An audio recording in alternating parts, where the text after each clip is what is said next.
Hello and welcome to a Star Citizen June 2020 roundup, looking at a summary and highlights of what happened during the month with Star Citizen's development and information that Cloud Imperium have thrown at us. June looks to have been an extraordinarily good month for fundraising, raising around $8 million in crowdfunding. This is part in due to hype being carried over from the end of Fleet Week, as the last couple of days of the Drake Defense Con and Fleet Week were at the start of June. But there's also the impending release of a major new patch with 3.10, and there was Alien Week as well, which saw a selection of alien ships go on sale, including the Banu Merchantman, which is highly popular. Star Citizen hit $300 million on its funding tracker on its website, but as I mentioned in a video, their total funding is much more likely around $425 million at the moment, with private investment, subscribers and more. That's not shown on the tracker basically, so $125 million additional to that,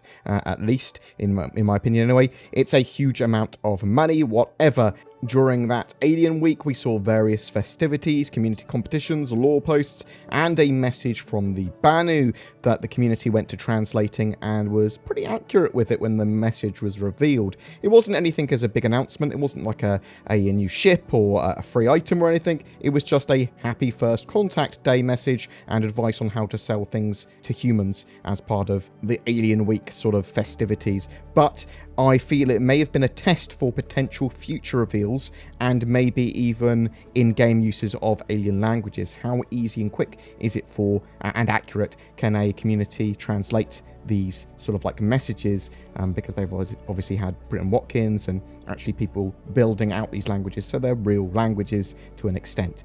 Subscribers saw access to the Carrack and got some skinned multi-tools as flare rewards. Star Citizen Alpha 3.10 went to EVOCATI but has yet to progress to First Wave PTU. There was a big focus on showcasing and discussion of 3.10 features through June though. The trading app that's coming with 3.10 was one of the most exciting things to be shown off this month, allowing you to send Alpha UEC or merits to other players, even if they are online. It actually gives Alpha UEC much more of a value, and obviously as you can buy ships and items with Alpha UEC, it's quite important.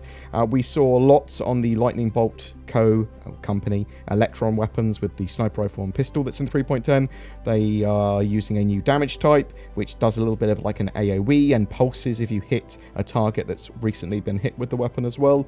We saw some body dragging and AI improvements. There was a surprise Gladius external weapons rack, and it looks like the Gladius is also going to be, after 3.10, first in line with some additional UI updates that they've been working on to get the ships looking much better and their MFDs and ship experience sort of nailed down. Landings at Lorville and Area 18 now have landing corridors to guide you. I'd actually say the lion's share of information shared from Cloud Imperium this month about Star Citizen has been about changes to the flight model and combat model in 3.10. Atmospheric flight has seen major changes with aerodynamics and thruster efficiency, seeing ships heavier in atmosphere and fly a bit more realistically, a bit more like a plane. Lighter aircraft are going to get blown around in the wind and storms though. Jerk was added to make thrusters not instantly react when you sort of like move when you're in space and in atmosphere, so your ship's going to feel a bit more weighty for combat. Going above your SCM safe speeds will see your gimbals slower, and targeting and missiles locks sort of take longer. They've worked on improvements for PIP system, ESP for fixed weapons, sort of nudging projectiles slightly towards a target that you're aiming at, but ESP and PIPs and sort of the general aiming should feel a lot better in 3.10. Turrets are more stable and should be easier to hit with those improvements as well. Targeting someone will tell them that you're targeting them, and you can also pin multiple targets as well and cycle between them, and those targets are shared with others on your ship. We've seen updates to points of interest and derelicts, which will be populating the world much better in 3.10. We should actually see a lot more.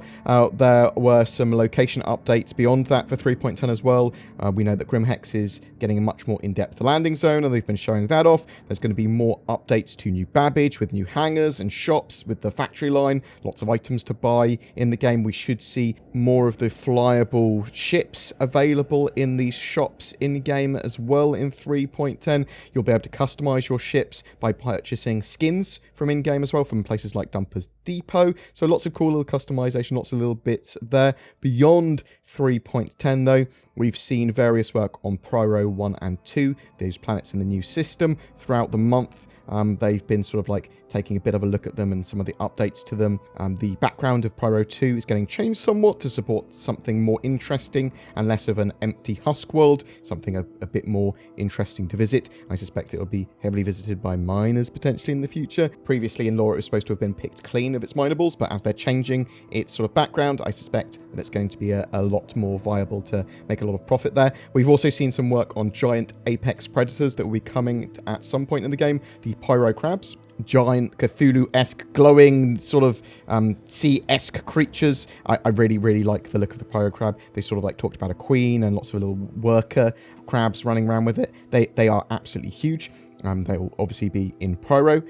Also, they've talked about a Yeti that's going to appear at New Babbage at some point. The first large animal we are likely to see in the game, though, is the Space Cow, followed potentially by those Apex Predators.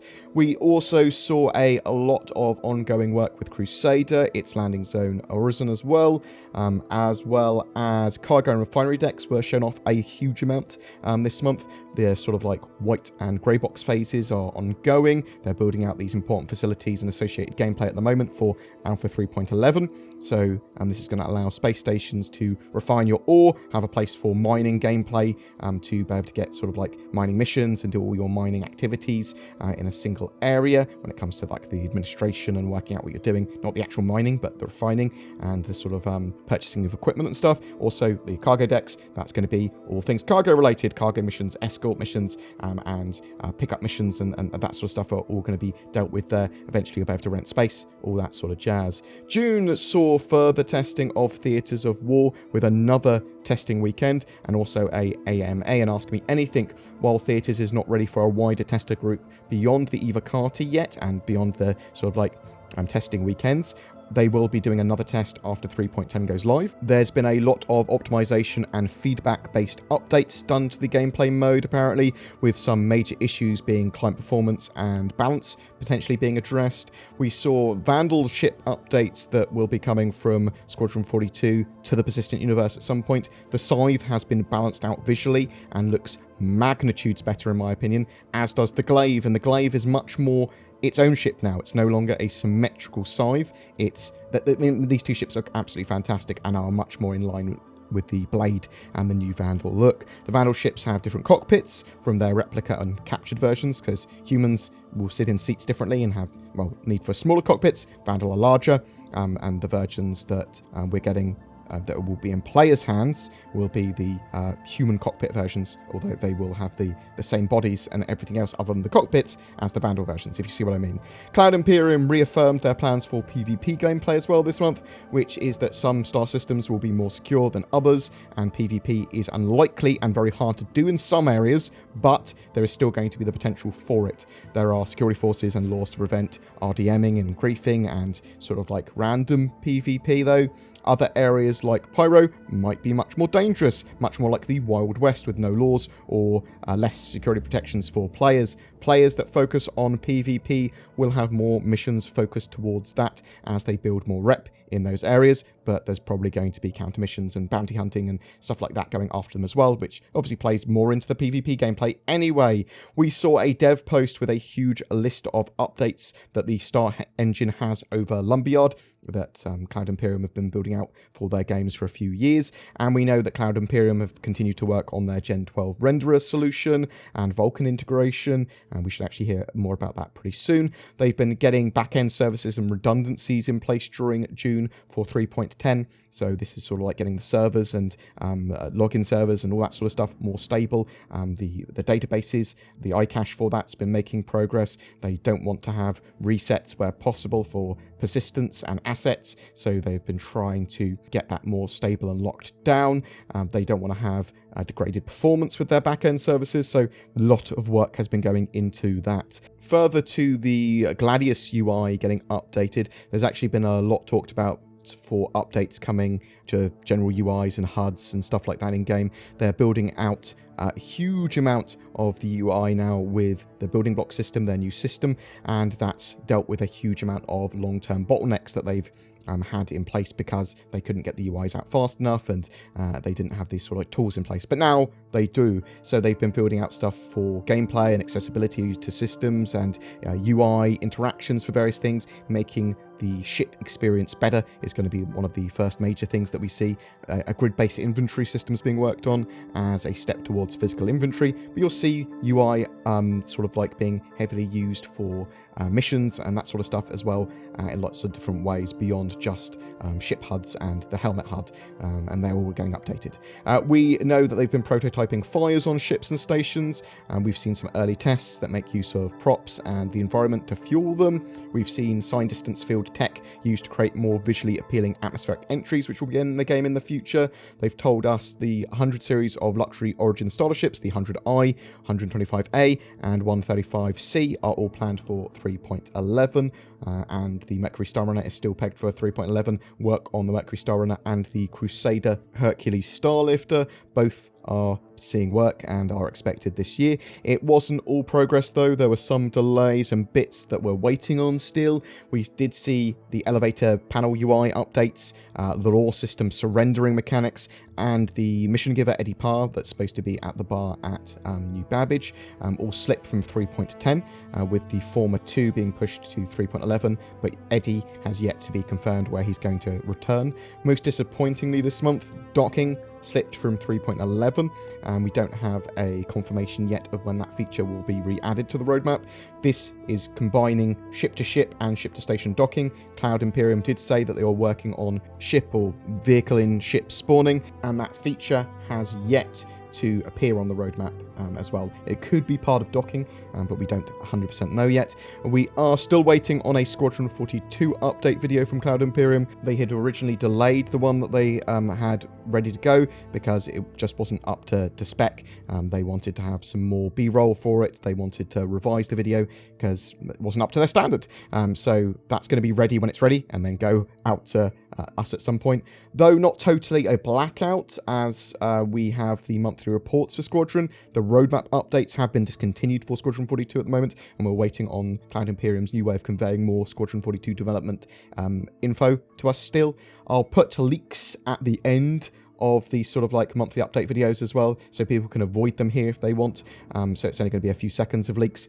We heard that there's a Greycat rock mining buggy which may be released with 3.10 live. Also, Star Citizen leaks have talked about a potential RSA Odin gunboat that's going to be potentially seen in the game in the future, but we'll have to wait and see with them. And that's sort of it for a quick rundown of June 2020. I'm interested to know what you thought about what we saw this month. Are you excited for Alpha 3.10? Are you looking forward to the updated flight and combat model? Do you think 3.10 will solve a load of issues that 3.9 had? Do you think there will be a persistence or asset wipe with 3.10? Whatever your thoughts, I'd love to hear from you in the comments below. Every month we have a ship giveaway. For June it's for an Aspira Tavaran Prowler dropship and Star Citizen game package, kindly supplied by Cloud Imperium. Just comment on any of my videos made during June to be in for a chance of winning that.